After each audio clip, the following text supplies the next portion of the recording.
بسم اللہ والحمد للہ والصلاة والسلام علی رسول اللہ اما بعد عن معاذ بن جبل رضی اللہ عنہ قال قال رسول اللہ صلی اللہ علیہ وسلم ما عمل ابن آدم عملا انجا له من عذاب اللہ من ذکر اللہ رواہ احمد۔ ناظرین، ابھی جو حدیث پڑھی گئی اس حدیث کے راوی حضرت معاذ بن جبل رضی اللہ تعالی عنہ ہیں۔ وہ بیان کرتے ہیں کہ اللہ کے رسول صلی اللہ علیہ وسلم نے ارشاد فرمایا کہ آدم کے بیٹے نے کوئی ایسا عمل نہیں کیا جو ذکر الہی سے بڑھ کر اللہ کے عذاب سے نجات دینے والا ہو، یعنی اللہ کے عذاب سے نجات دینے والا سب سے بڑا عمل کوئی اگر ہے تو ذکر الہی ہے، اللہ تعالیٰ کا ذکر ہے۔ محترم ناظرین، قرآن مجید میں اللہ رب العالمین نے ذکر الہی میں مشغول رہنے کی بارہا تلقین کی ہے۔ چنانچہ اللہ رب العالمین کا ارشاد ہے یا ایھا الذین آمنوا اذکروا اللہ ذکرا کثیرا، کہ اے ایمان والو اللہ رب العالمین کا ذکر بہت زیادہ کیا کرو۔ اور اما عائشہ صدیقہ رضی اللہ تعالی عنہ بیان فرماتی ہیں کہ نبی صلی اللہ علیہ وسلم کی کیفیت یہی تھی کہ آپ ہمیشہ اللہ کے ذکر میں مصروف رہا کرتے تھے، اللہ کے ذکر میں مشغول رہا کرتے تھے۔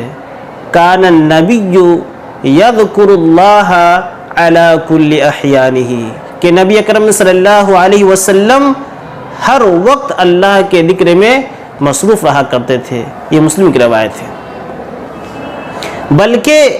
آپ صلی اللہ علیہ وسلم اپنے ماننے والوں کو یہ حکم دیا کرتے تھے،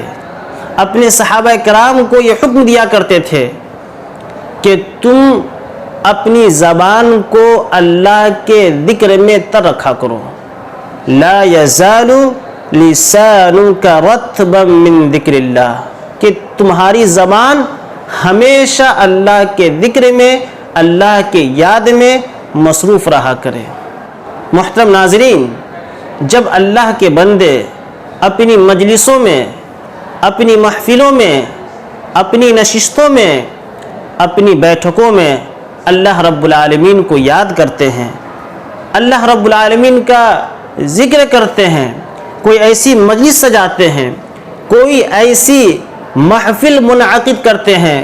جس میں اللہ کی باتیں ہوتی ہیں، جس میں اللہ کا ذکر ہوتا ہے، تو ایسے لوگوں کو فرشتے اپنے پروں سے ڈھانپ لیتے ہیں، ایسے لوگوں پر رحمت الہی سایہ فگن رہتی ہے، ایسے لوگوں پر اللہ رب العالمین سکینت نازل کرتا ہے، اور ایسے بندوں کا ذکر اللہ رب العالمین اپنے مقرب فرشتوں کے درمیان کرتا ہے۔ چنانچہ حدیث کے اندر آتا ہے، نبی اکرم صلی اللہ علیہ وسلم نے بیان فرمایا لا يقعد قوم يذكرون الله عز وجل الا حفتهم الملائكة وغشيتهم الرحمة ونزلت عليهم السكينة وذكرهم الله في من عنده، کہ جب کچھ لوگ آپس میں بیٹھ کر اللہ رب العالمین کو یاد کرتے ہیں، اللہ رب العالمین کا ذکر کرتے ہیں، تو فرشتے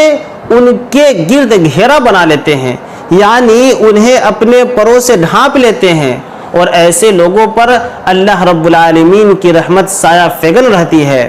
ایسے لوگوں پر اللہ رب العالمین سکینت نازل کرتا ہے، ایسے لوگوں پر سکونت و طمانینت کا نزول ہوتا ہے، اور اللہ رب العالمین ایسے بندوں کا تذکرہ اپنے مقرب فرشتوں کے درمیان کرتا ہے کہ میں نے اپنی بندوں کو معاف فرما دیا ہے۔ محترم ناظرین، ان تمام روایتوں سے پتہ یہ چلا کہ ذکر الہی کی بڑی فضیلت ہے، اور جہنم سے نجات دینے والا سب سے بڑا عمل یہ ذکر الہی ہے، اللہ تعالیٰ کو یاد کرنا ہے۔ لہٰذا